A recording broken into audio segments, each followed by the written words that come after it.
guys and welcome back to my channel सिर्फ IAS. दोस्तों, challenges to internal security of India की सीरीज में आपका बहुत बहुत स्वागत है। मैं प्रसन्ना वर्मा आज आपके सामने लेकर आई हूँ इसका चैप्टर नंबर 9 का पार्ट 2। चैप्टर का नाम है cyber security and role of social media. ये 5th एडिशन है इसका। आइए शुरू करने से पहले चैनल वगैरह को सब्सक्राइब कर लीजिए। तो दोस्तों, हम एक्चुअली में साइबर थ्रेट्स को पढ़ रहे थे, जिसमें हमने साइबर क्राइम वाला सेक्शन काफ़ी अच्छे से डिटेल में कवर किया था। अब हम साइबर वॉरफेयर और साइबर टेरर को थोड़ा डिटेल से समझते हैं। दोस्तों, बात ऐसी है कि ये कहा जाता है कि फ्यूचर में जो भी वॉर्स होंगी, और ये बहुत ज़्यादा कथित बात है, आपने बहुत बार सुनी होगी कि फ्यूचर में जो भी वॉर्स होगी वो ट्रेडिशनल वॉर की तरह उस पर चाकू नहीं चलेगा, है ना। जमीन पे नहीं लड़ी जाएगी, पानी में नहीं लड़ी जाएगी, ना ही एयर में लड़ी जाएंगी, बल्कि ये सब ऐसी होंगी ना कि ये सब साइबर स्पेस में लड़ी जाएगी। अच्छा, एक इसके लिए बहुत इंपॉर्टेंट हुआ कि स्नोडेन ने कुछ चीजें सामने लेकर आ गई थी पूरी दुनिया की, जिसके बारे में हम आपको बताएंगे अभी आगे। स्नोडेन रेवलेशंस क्या थे, तो इन्होंने सब दिखा दिया था दुनिया को कि साइबर स्पेस जो है ना, यही मेन जगह बनेगा जहां पे ऐसी वॉरफेयर होगा 21वीं शताब्दी के अंदर, 21st सेंचुरी में। अब देखिए, यहाँ पे साइबर वॉरफेयर की कोई खासा अभी तक डेफिनेशन तो नहीं है, बट अगर ऐसे आपको समझाने के लिए बताऊं तो यहाँ पे ऐसी चीज, जब कोई स्टेट जो है वो शुरुआत करती है use internet based invisible force का एक ऐसे तरीके के तौर पे, माध्यम के तौर पे of state policy to espionage against another state, another nation, it is called cyber war. अभी ऐसा समझो कि किसी पे जो है किसी पे एक तरीके से देखा जाए तो देख रेख करने के लिए, किसी को खतरा पहुंचाने के लिए, किसी की जासूसी करने के लिए, जब एक पर्टिकुलर सपोज करो कंट्री दूसरे कंट्री या नेशन या स्टेट जो भी कह लीजिए उस पर नजर रखने के लिए एक ऐसे माध्यम का यूज करती है जो इंटरनेट बेस्ड है, इनविजिबल है, जिसमें कोई ऐसा व्यक्ति नहीं है जो खड़ा होकर आपको दिख रहा है कि अरे ये देखो, वो देखो, हम लोग को देख रहा है, कोमोलिका, है ना, इस तरीके का कोई नहीं है, और इनविजिबल फोर्स का यूज कर रही है, तो हम ऐसे टाइम पे ऐसे चीज को बोलते हैं साइबर वॉरफेयर। इन सब चीजों को बोला जाता है, ठीक है। क्यों? क्योंकि अब इस माध्यम से क्या हो रहा है, अब इसको एग्जैक्टली तो साइबर वॉरफेयर नहीं बोल रहे हैं। अब देखिए, इस तरीके से जासूसी जो की जा रही है, इससे इंफॉर्मेशन सिस्टम पे अटैक होता है दूसरे कंट्रीज के, ठीक है, और जो भी क्रिटिकल इंफ्रास्ट्रक्चर है उनके काम में, उनकी पूरी कार्य प्रणाली में बीच में जो है वो डिसरप्शन होता है, रुकावट बना जाता है, और इन्हीं सारी चीजों को बोलते हैं साइबर वॉरफेयर, ठीक है। अब इसके अंदर बहुत सारे माध्यम हैं, आप समझ गए होंगे। एक तो कई सर्वर हाईजैक कर लिया, किसी वाइटल इंफॉर्मेशन को हाईजैक कर लिया, इंपॉर्टेंट जो कुछ वेब पेजेस हैं, स्ट्रेटेजिक कंट्रोल्स हैं, इंटेलिजेंस है, इन सब का जो है वो अपने पास कंट्रोल ले लिया। तो ये सारी चीजें हैं जो कि हम माध्यम समझते हैं साइबर वॉरफेयर का। अब देखिए, वेबसाइट्स के ऊपर अटैक, एस्टोनिया की वेबसाइट पे अटैक्स हुए थे सन 2007 में, 2007 में, और जॉर्जिया के भी हुए थे सन 2008 में। ये बहुत भारी मात्रा में रिपोर्ट करे गए। हालांकि यहाँ पे कोई भी ऐसा एविडेंस देखने को नहीं मिला है कि इसमें किसी स्टेट का इन्वॉल्वमेंट था इन सारे अटैक्स में। ये जाना जाता है कि इन सारे अटैक्स के पीछे नॉन स्टेट एक्टर्स थे। फॉर एग्जाम्पल, बहुत सारे हैकर्स थे पीछे, जिन्हें यूज करा था स्टेट एक्टर्स ने। मतलब सीधा सीधा बात है कि किसी कंट्री ने, सपोज करिए, सामने वाली, वो हैकर्स के माध्यम से सामने वाली कंट्रीज को जो है नुकसान पहुंचाया, एक इनडायरेक्टली समझ लीजिए। तो तब से देखा गया, जब से साइबर अटैक्स को, तो ये साइबर वॉरफेयर का जो इशू है, इसमें लगता है कि पूरे विश्व के अंदर एक ग्लोबल अर्जेंसी है। सभी देशों को इसके लिए कदम उठाना पड़ेगा, इसको रोकने के लिए, ठीक है। अब देखिए, जब ऑर्गेनाइजेशन कोई काम कर रहा हो आज़ादी से, इंडिपेंडेंटली, ठीक है, वर्किंग इंडिपेंडेंटली, अपनी आज़ादी से काम कर रहा हो, लेकिन उसमें देश के उन कामों में हस्तक्षेप करता है, तो ये जो टेररिस्ट एक्टिविटीज़ बीच में आती हैं और उसमें रुकावट बनती हैं इस साइबर स्पेस के माध्यम से, तब इसे हम बोलते हैं साइबर टेरर, ठीक है। अब साइबर वॉरफेयर तो आप समझ गए क्या चीज हो रही है कि स्टेट दूसरे स्टेट के कार्य प्रणाली में बीच में उंगल कर रही है ना, रुकावट बन रही है, या किसी भी तरह से इंफॉर्मेशन ले रही है, कुछ भी तरह से घात पहुंचाने की कोशिश कर रही है। लेकिन जब एक ऑर्गेनाइजेशन जो अपना अच्छे से काम कर रहा था, है ना, working independently of a nation state, अब यहाँ पे क्या हो रहा है कि वो स्टेट की बात हम नहीं कर रहे हैं। यहाँ पे समझिएगा, गौर से थोड़ा समझिएगा, स्टेट की बात नहीं कर रहे हैं, नेशन स्टेट अलग है और वो ऑर्गेनाइजेशन अलग काम कर रहा है। जब ऐसे टाइम पे ये काम करता है एज एन टेररिस्ट एक्टिविटीज, है ना, through the medium of cyber space, ठीक है, साइबर स्पेस के माध्यम से जब कोई ऑर्गेनाइजेशन यहाँ पे टेररिस्ट एक्टिविटीज में इन्वॉल्व हुआ जा रहा है, तब इसे जनरली हम साइबर टेरर बोलते हैं। आई होप आप दोनों चीजों को समझ गए होंगे। तो अब यहाँ पे जब हम एग्जाम्पल लेंगे इस साइबर वॉर का, तो हम ऐसे लेंगे कि यूनाइटेड स्टेट्स का जो ये स्टक नेक्स्ट वायरस था, स्टक, यहाँ देख लीजिए, स्टक्स नेट वायरस, जिसने जिसने ईरान का न्यूक्लियर एनरिचमेंट प्रोग्राम हैक कर लिया था। तो यहाँ पे कंट्री टू कंट्री लेवल की बात हो रही है ना, तो हम इसलिए इसको साइबर वॉर में आएंगे। अब लेकिन साइबर टेरर में क्या आएंगे, तो इंडिया के अंदर सपोज करिए, भारत के अंदर ही साइबर टेररिज्म ये पनिशेबल है सेक्शन नंबर 66F के अंदर आईटी एक्ट के। और जो भी व्यक्ति ऐसा कोई काम करता है या इसकी प्लानिंग करता है साइबर टेररिज्म को करने की, तो उसको पनिशमेंट दी जाती है, उसको जेल हो सकती है, जो मतलब ताउम्र जेल भी हो सकती है, इम्प्रिजमेंट फॉर लाइफ भी हो सकती है, ठीक है ना। तो अब दोनों में डिफरेंस आप समझ गए। इसको गौर से समझ लीजिएगा साइबर टेरर को, कि when an organization working independently of a nation state operates terrorist activities through the medium of cyberspace, it is generally called cyber terror। ठीक है, अभी इतना समझ में आ गया। आइए चलिए आगे बढ़ते हैं। अब देखो कुछ स्पेशल फीचर्स के बारे में आपको बताना चाहती हूँ साइबर वॉर के compare to the traditional war. ठीक है, बहुत जरूरी है कि जो पुरानी लड़ाइयाँ लड़ी जाती थी उसमें और ये साइबर वॉर में क्या डिफरेंस होता है।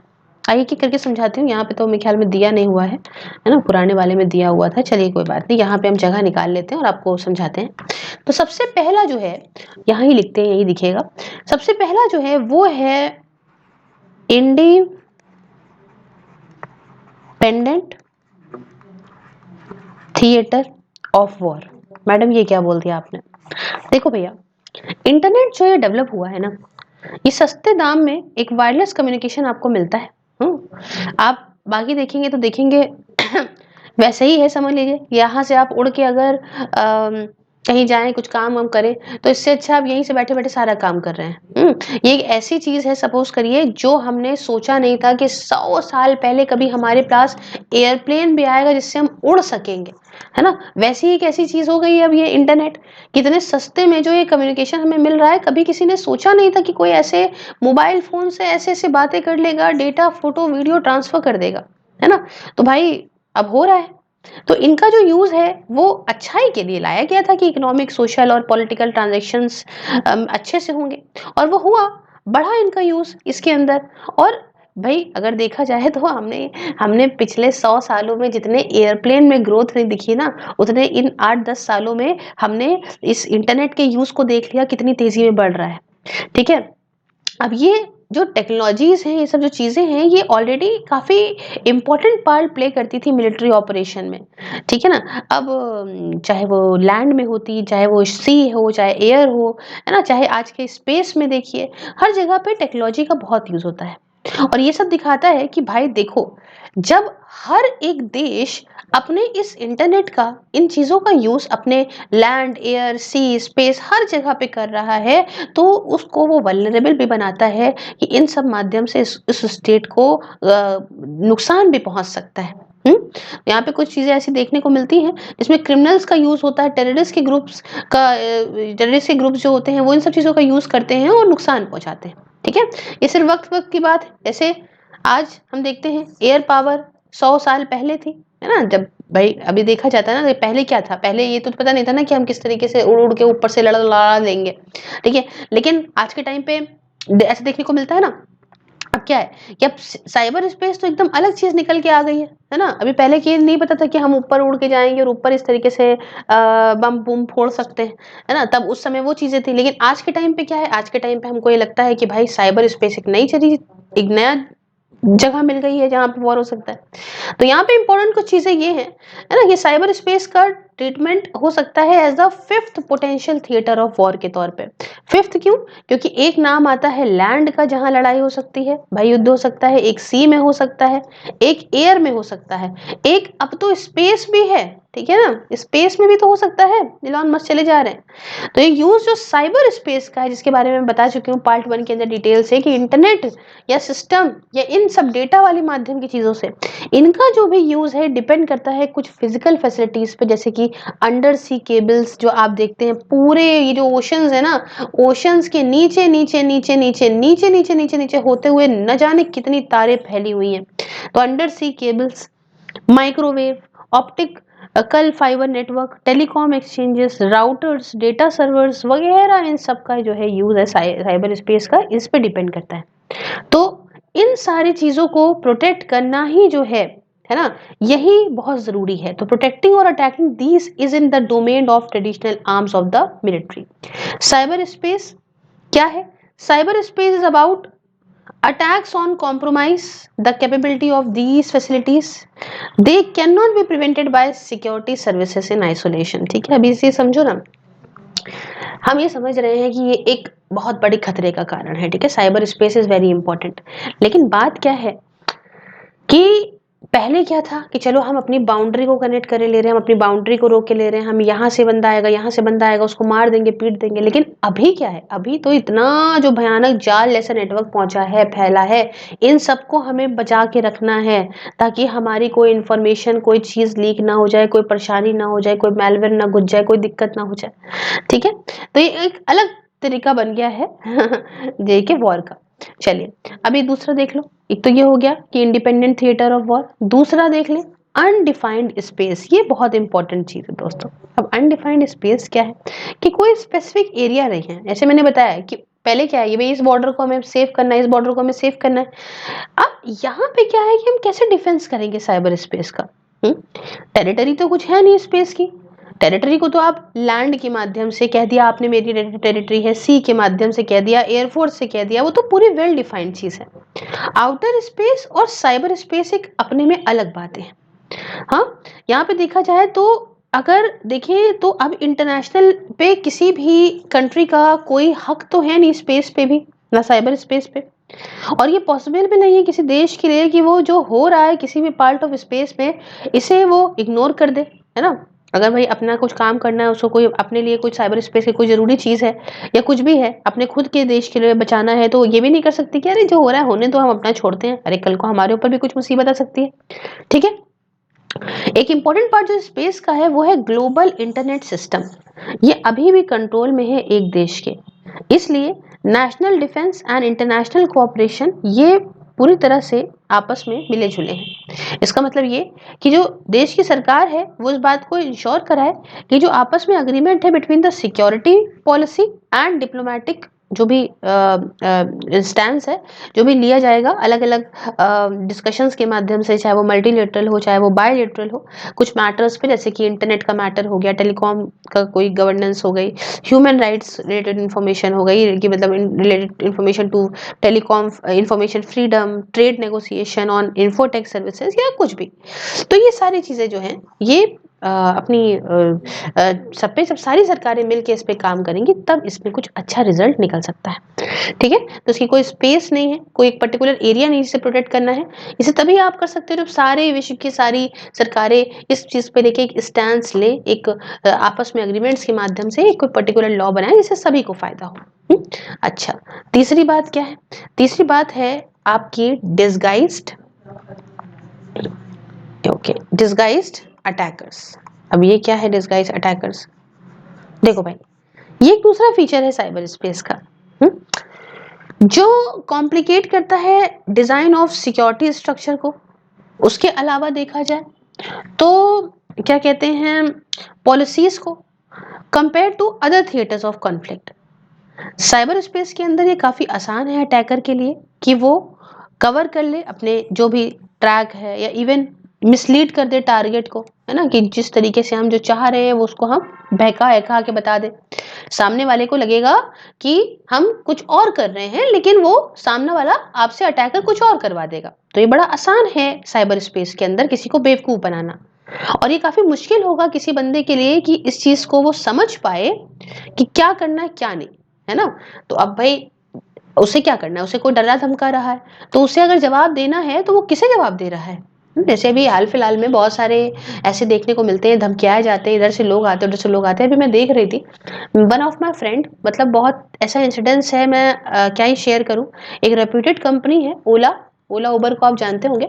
तो इनका एक चलता है, मतलब मैं इससे रिलेटेड बात नहीं कह रही हूँ, मैं एक बात बता रही हूँ आपको कि किस तरह से चीजें होती हैं। तो इनका एक चलता है ओला पोस्टपेड प्लस, ठीक है। ये ऐसे करके ये लोग अपना पैन वगैरह ले लेते हैं आपसे, और आपको एक लिमिट दे देते हैं कि आपको भाई 6-7 हज़ार रुपए की लिमिट आपको मिल गई, आप इसको यूज कर लीजिए, आप बिजली का बिल जमा कर लीजिए, जो भी। तो ओला तो एक रेप्यूटेड कंपनी मानी जाती है। बंदे ने इसको ले लिया है, सोचा कि इनके पास डॉक्यूमेंट हमारे सेफ हैं, कोई बात नहीं। अब जो मेरी फ्रेंड है उसने ये लिया होगा, और बीच में उसके साथ कुछ ऐसा पारिवारिक घटना घटी होगी, उसका कुछ पेमेंट डिले हो गया था देने में। तो भाई इन लोगों ने इंटीमेशन दिया उसको कि पेमेंट करिए, पेमेंट करिए। अब इतना ओला के पास इतना डेटा है लोगों का, इतने यूजर्स का डेटा है कि उसको विद इन मान लीजिए 10 to 15 डेज हुए होंगे और पेमेंट डिले के, बिकॉज उसकी सैलरी का कुछ इशू था, या जो भी इशू होते हैं पर्सनल, सबके कुछ ना कुछ इशू हो ही जाते हैं, है ना, बातें तो अपनी जगह है लेकिन इशू हो ही जाते हैं। तो उसके अंदर उसको इतने सारे नंबरों से, लाइक आप ये मानिए 70-80 नंबर से उसको डेली मैसेज आता था कि अगर आप नहीं जमा करेंगी तो आपके रिश्तेदारों को हम करेंगे, रिलेटिव्स को कॉल करना शुरू कर देंगे, कर देंगे। मतलब उसको इतना डरा दिया गया था। तो वो किस पे रिस्पॉन्स कर रही थी, सबको रिस्पॉन्स कर रही थी कि जैसा आप 14-15 तक रुक जाइए, 16 तक रुक जाइए, कि मैं आपको उस दिन करा दूंगी, मेरी सैलरी आ जाए, थोड़ा डिले हो गया है। लेकिन बाद में जब उसने पेमेंट वगैरह कर दी, आफ्टर दैट इसने देखा कि जितने से मैसेजेस आए थे उसमें नंबर ऑफ पीपल के डीपीस में लिखा हुआ था कि सॉरी, मेरा फोन हैक हो गया था, या आपको कोई मैसेज गया हो पैसे का तो प्लीज इग्नोर कर दीजिएगा। तो इसका मतलब कि ये बहुत बड़े लेवल पे भी, मैं इस बात में श्योर नहीं हूँ कि क्या है क्या नहीं है ना, पर मैंने अपनी आंखों से देखा, तो मैं आपके साथ थोड़ा सा जो है शेयर कर रही हूँ कि इतनी बड़ी बड़ी कंपनीज अगर ऐसा कुछ कर सकती हैं, तो भाई उसको क्या पता कि किसका नंबर है, क्या है, किसको किसको बोलती रहेगी, किसको किसको कहती रहेगी, है ना। तो ये उस समय बेवकूफ बनाना साइबर स्पेस में बहुत ज्यादा आसान होता है। चौथी बात आती है कि नो कॉन्टैक्ट वॉर। ये नो कॉन्टैक्ट वॉर क्या है भाई?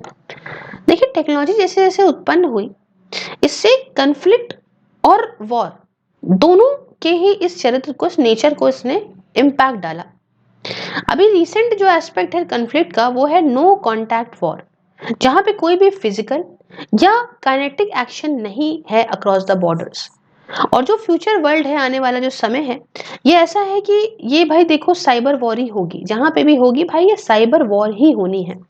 ये पुरानी ट्रेडिशनल वॉर की तरह नहीं होगी जिसे टेरिटोरियल बॉर्डर्स पे या फिर एयर स्पेस में लड़ा जाता था। ये बात समझ लीजिए। तो नो कॉन्टैक्ट वॉर ही होगी। आप जाके किसी के मुक्के पे, किसी के मुंह पे मुक्का नहीं मारेंगे बाहर से तुरंत, नहीं तो नहीं तो नहीं तो नहीं, आप नहीं मारेंगे।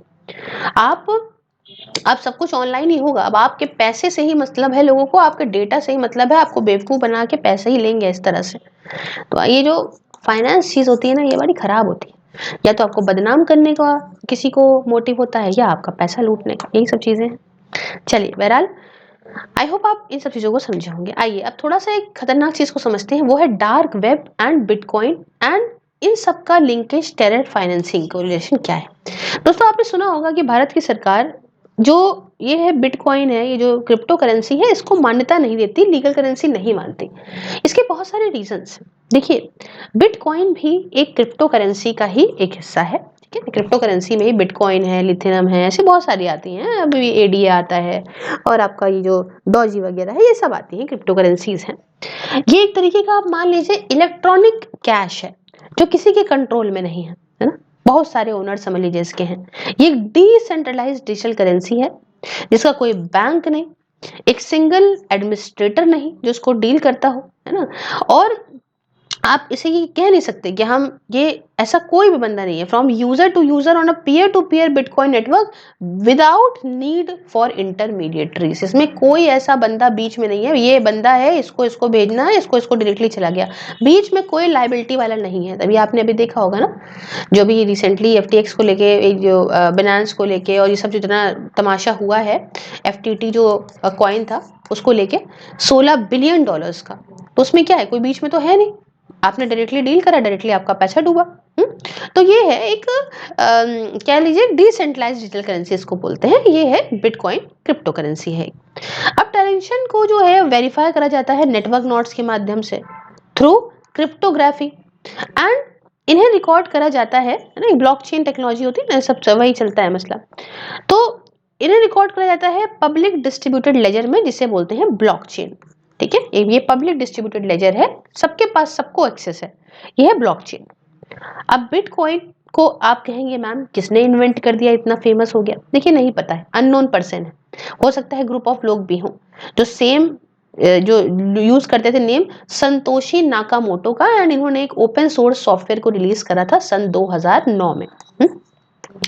बिटकॉइंस को क्रिएट किया गया था एक रिवॉर्ड के तौर पे, है ना, फॉर अ प्रोसेस जिसे हम लोग कहते थे माइनिंग। ये कई बार, एक बार उसमें भी पूछा गया था कौन बनेगा करोड़पति में, है ना। अब तो खैर माइनिंग प्रोसेस को चेंज कर रहे हैं क्योंकि इससे काफी इन्वायरमेंट को बहुत ज्यादा पोल्यूशन क्रिएट होता है, तो अब इसको तो हटा रहे हैं। खोद के माइनिंग नहीं है, मतलब इसमें एनर्जी इतना यूज होता है कि ये पर्यावरण के लिए अच्छा नहीं है, तो अब इस प्रोसेस को चेंज कर रहे हैं। लेकिन फिलहाल हम आपको बता रहे हैं कि अब तो बिटकॉइन की माइनिंग करना बड़ा मुश्किल भी हो गया था।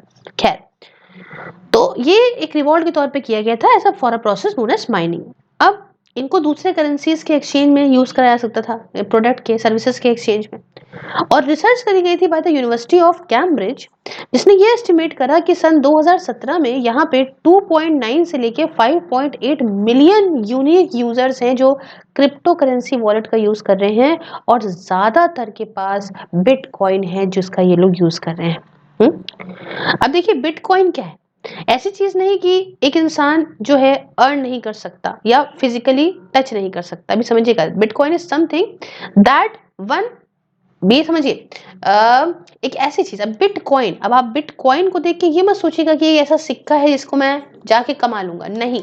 एक बंदा इसको कमा नहीं सकता, अर्न नहीं कर सकता। Bitcoin something that one can not earn, और ना ही आप इसको फिजिकली छू सकते हो, है ना, can not be physically touched.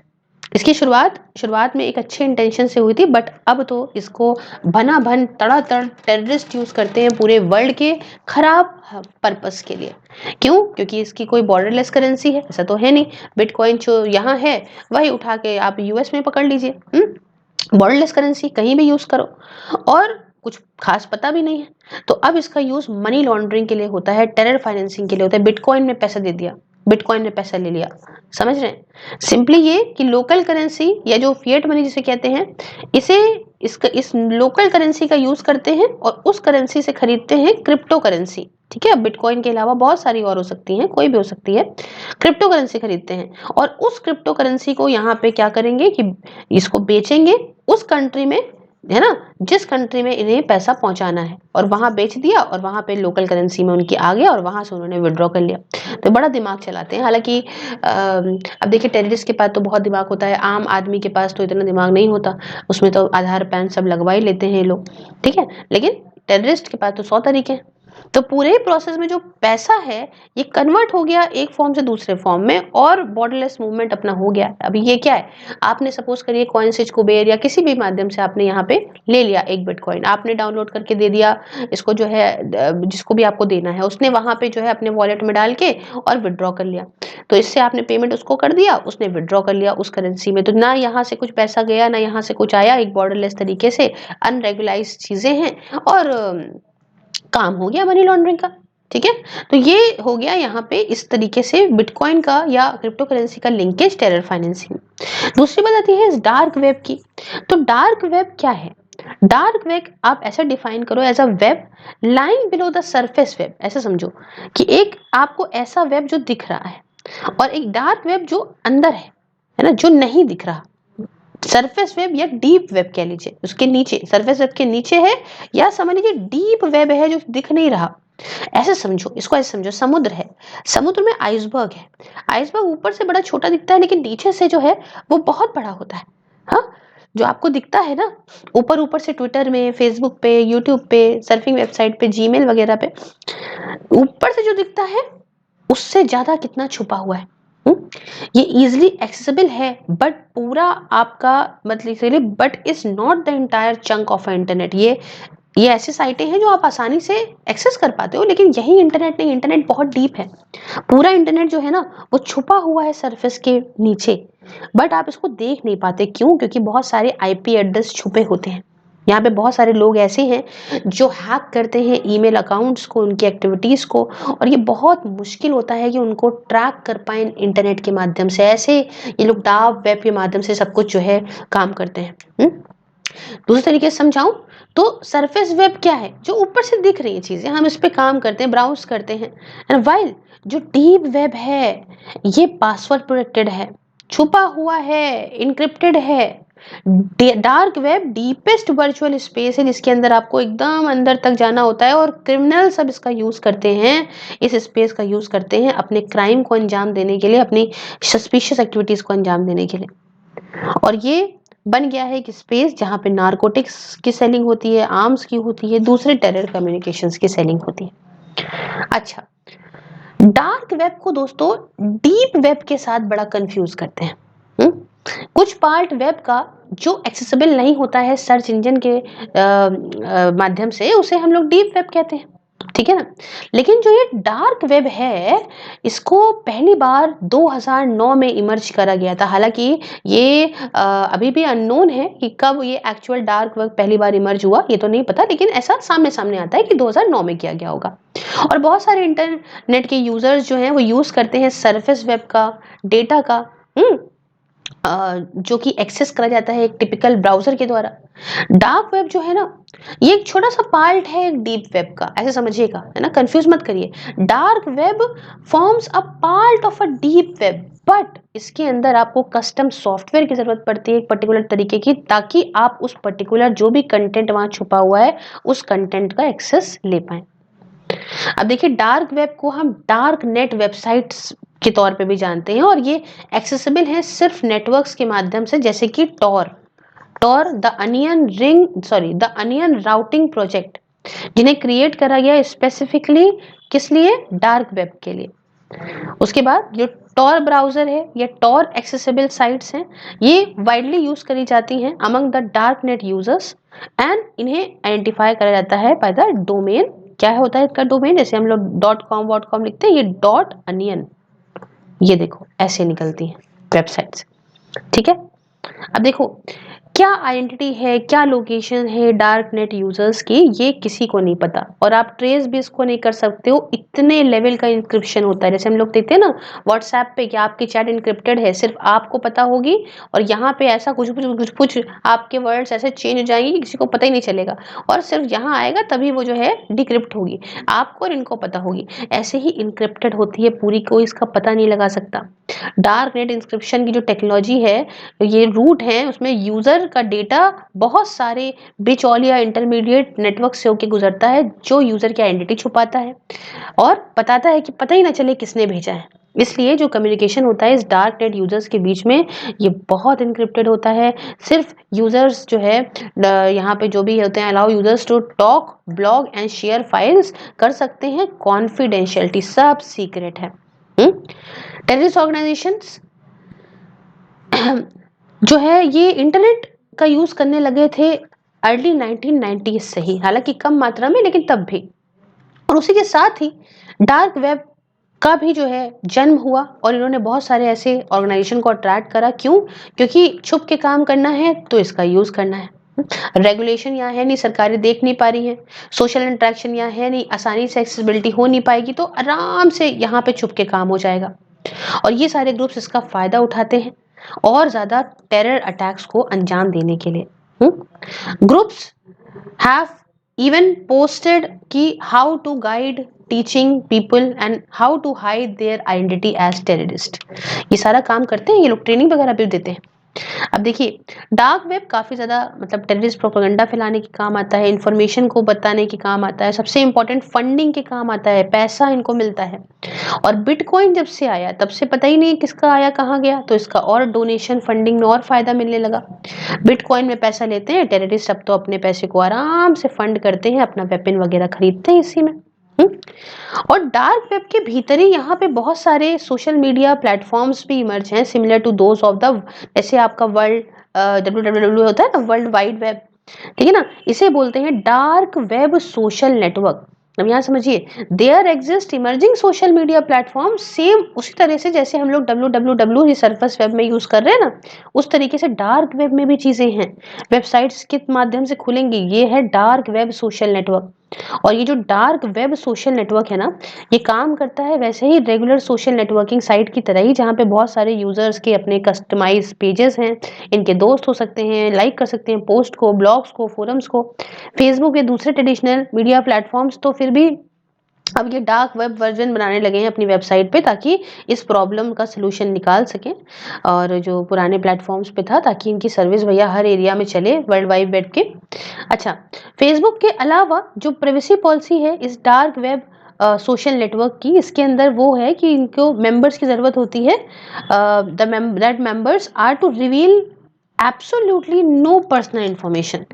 कोई आपको पर्सनल इंफॉर्मेशन नहीं दिखानी है, एंड आप एकदम अनोनिमस हो सकते हो कि कौन बंदा है हमें नहीं पता। यहाँ पे हालांकि आर्ग्यूमेंट्स बहुत सारे होते रहते हैं कि डार्क वेब सिविल लिबर्टीज को प्रमोट करता है, जैसे कि फ्री स्पीच, बंदा खुल के कह सकता है भैया, मरेगा नहीं, प्राइवेसी उसकी रहेगी, एनोनिमिटी उसकी रहेगी। लेकिन कुछ लोग का ये भी कहना है कि ये तो गलत बात है ना, इससे तो क्रिमिनल एक्टिविटी भी तो हो जाएगी ना, अगर इतना छुपाओगे तो काहे की बातें। खैर, पुलिसिंग डार्क वेब की ये अभी भी एक बहुत बड़ा चैलेंज है सिक्योरिटी फोर्सेस के लिए। कैसे पता लगाएं भाई, कैसे करें, ये बड़ा मुश्किल काम है। और फाइनेंशियल एक्शन टास्क फोर्स, ये एक इंटर गवर्नमेंटल ऑर्गेनाइजेशन है जिसने प्रॉपर क्लियर गाइडलाइंस अपनी निकाल रखी है फाइनेंशियल इंडस्ट्री के लिए, ताकि इस करेंसी का जो मूवमेंट है उसे रेगुलेट किया जा सके। तो ये हमने यहाँ पे कहानी बताई। अच्छा, हमने आपको एक चीज और बताई थी स्नोडेन रेवलेशंस के बारे में, थोड़ा सा बड़ा हो जाएगा चैप्टर लेकिन थोड़ा इसको समझ जाइए। ये एक बहुत तगड़ी बात है जो आपको मैं समझाना चाहती हूँ। ये व्यक्ति जो आप फोटो में देख रहे हैं, उनका नाम है एडवर्ड जोसेफ स्नोडेन, ठीक है। ये एक अमेरिकन कंप्यूटर प्रोफेशनल है और एक फॉर्मर एम्प्लॉय भी रहे हैं सेंट्रल इंटेलिजेंस एजेंसी के, और फॉर्मर कॉन्ट्रैक्टर भी थे for the national security agency के लिए। इन्होंने क्या करा, ये लाइमलाइट में तब आए जब इन्होंने बहुत सारे जो है डिस्क्लोज कर दिया, कुछ मीडिया आउटलेट्स को हजारों हजारों पेज का एक क्लासिफाइड डॉक्यूमेंट था। इन्होंने सब कुछ ले जाके मीडिया हाउसेस के सामने रख दिया और दिखा दिया कि देखो भैया, ये सरकार क्या करती है। जब इस मटेरियल का डिस्क्लोज या रिलीज किया गया स्नोडेन के माध्यम से, तो इसमें दिखा कि क्या भैया यूनाइटेड स्टेट्स की सरकार पूरे विश्व की सरकारों पे क्या कर रही है ना। एक तरीके से इन्होंने यूएस की इतिहास का लीक कर दिया, सब सामने रख दिया, और यूएस का डिपार्टमेंट ऑफ जस्टिस ने इस पे गुस्सा होके इन पे जो है चार्ज लगाया कि भाई ये एक जासूसियत इसने करी है, इसने बहुत गलत काम करा है। क्योंकि इन्होंने अंदर से घुस के सारी फाइलों को निकाल के अपने पास रख के और फिर मीडिया हाउसेस में दिखा दिया कि देखो अंदर की इंफॉर्मेशन है कि यूएस की सरकार क्या करती है। अब स्नोडेन के द्वारा जो लीक करे गए डॉक्यूमेंट थे, उन्होंने ये दिखाया कि न जाने कितने सारे ग्लोबल सर्विलेंस प्रोग्राम चल रहे हैं जिसपे सरकार नजर रखे हुई है हर जगह पे। बहुत सारे तो ये जो नेशनल सिक्योरिटी एजेंसी है वही चलाती है, और साथ में टेलीकम्युनिकेशन कंपनीज का साथ देती हैं, यूरोपियन सरकारें साथ देती हैं। और इतनी भारी मात्रा में एनएसए का ऐसे जासूसी करना, स्पाई करना, चाहे फॉरेन हो या डोमेस्टिक हो, ये दिखाता है कि आपकी कोई भी चीज जो है वो सेफ नहीं है। आपका हर चीज की इंफॉर्मेशन यहाँ पे एनएसए के डॉक्यूमेंट में उनके पास इंफॉर्मेशन है।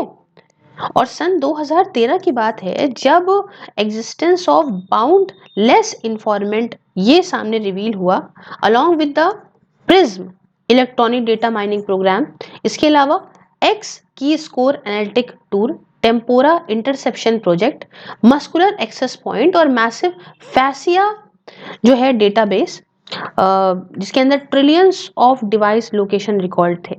उसके बाद ही देखा गया कि ब्रिटेन के joint threat research intelligence group भी को भी रिवील करा गया, along with the Dishfire database. इसके साथ squeaky dolphins real time monitoring of social media network and बहुत सारा collection private webcam images का वाया ऑप्टिक नेटवर्क प्रोग्राम, तो ये सब दिखाया इसने ही। अच्छा, ये जो डिस्क्लोजर हुए ना, इससे बहुत पूरे विश्व में ऐसी डिबेट्स और बढ़ने लगी इस सर्विलांस को लेके, गवर्नमेंट सीक्रेसी को लेके, बैलेंस को लेके between the national security and information privacy. तो ये सब दिखाता है कि पूरे विश्व की जो सरकारें हैं वो कैसे कैसे रखती हैं, खासकर यूएस के पास कितना डेटा है जो आप सोच नहीं सकते, आप और हम।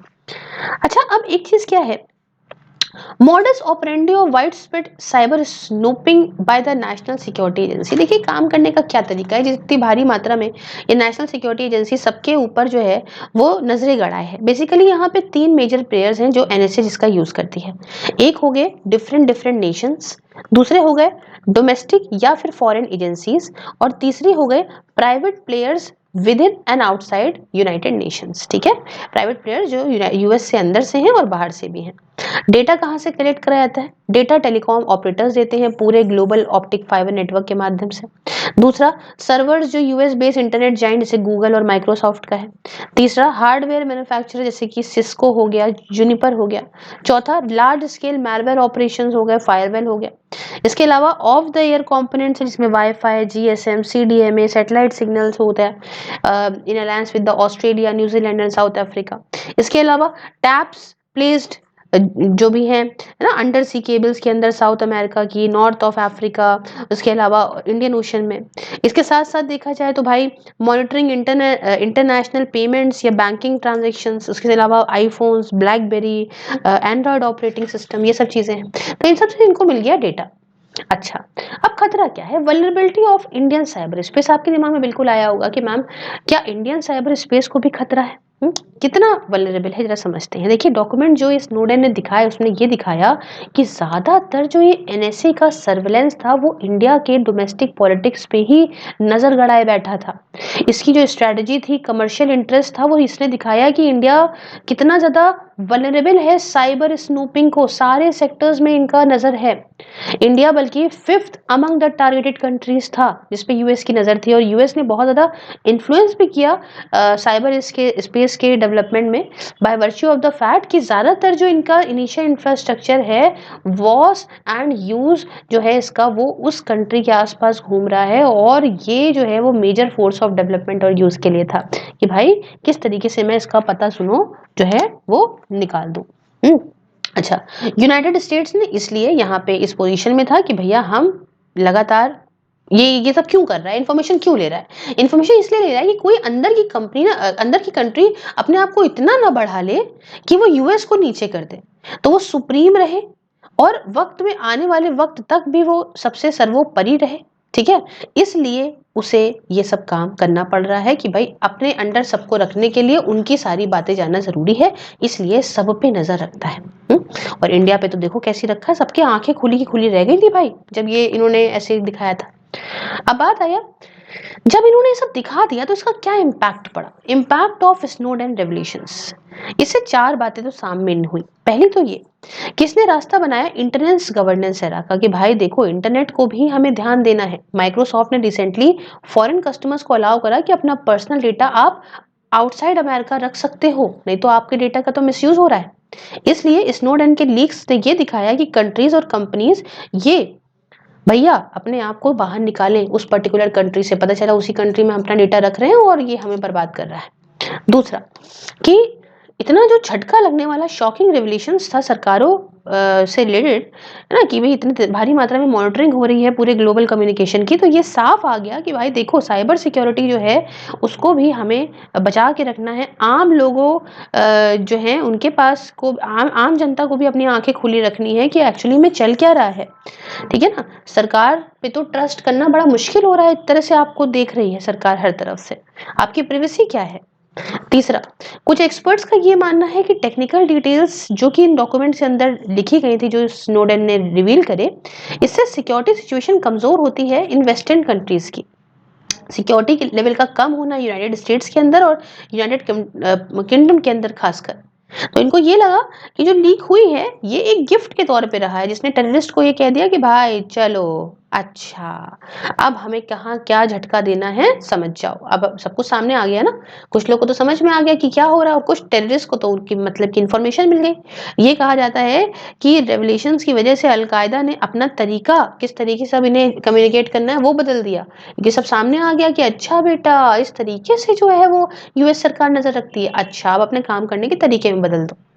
चौथी बात कि एक बहुत बड़ा इम्पैक्ट जो इसकी वजह से पड़ा वर्ल्ड के ऊपर वो ये रहा कि इससे साइबर आर्म्स की रेस पूरे वर्ल्ड में और बढ़ने लगी। इन लोगों को लगा ना बेटा हमें भी अपने चीज को और आगे बढ़ाना है, नहीं तो हम पीछे रह जाएंगे, बाकी सब आगे निकल जाएंगे। तो यहाँ पे बहुत अवेयरनेस थी अमंग द मासेस अपनी प्राइवेसी को लेके, लोग और कॉन्शियस हो गए। इवन बराक ओबामा उस समय जो पूर्व प्रेसिडेंट रहे थे यूनाइटेड स्टेट्स के, इन्होंने भी कहा कि जो लीक्स हैं इसकी वजह से पैशनेट चीज़ें बढ़ती हैं, डिबेट अबाउट अमेरिका स्नूपिंग ये भी काफ़ी ज़्यादा बढ़ती है, क्योंकि ये होता है ना कि जो अमेरिका है सब पे नज़र रखता है। खैर पार्ट 2 यहीं पे ख़त्म करते हैं, नेक्स्ट पार्ट में हम threats to India cyber space को अच्छे से पढ़ेंगे। कैसा लगा आपको लेक्चर? आप मुझे लाइक शेयर सब्सक्राइब और कमेंट के माध्यम से बताइए। जॉइन बटन को प्रेस करके आप मेरी मेंबरशिप को ज्वाइन करके मुझे सपोर्ट कर सकते हैं। इसके अलावा आपको ये सारे लेक्चर्स आप फेसबुक में मिल जाएंगे, इसके साथ साथ इंस्टा टेली भी आप मेरा देख लीजिए, all the link on description box. और धन्यवाद, मिलती हूँ नेक्स्ट वीडियो में।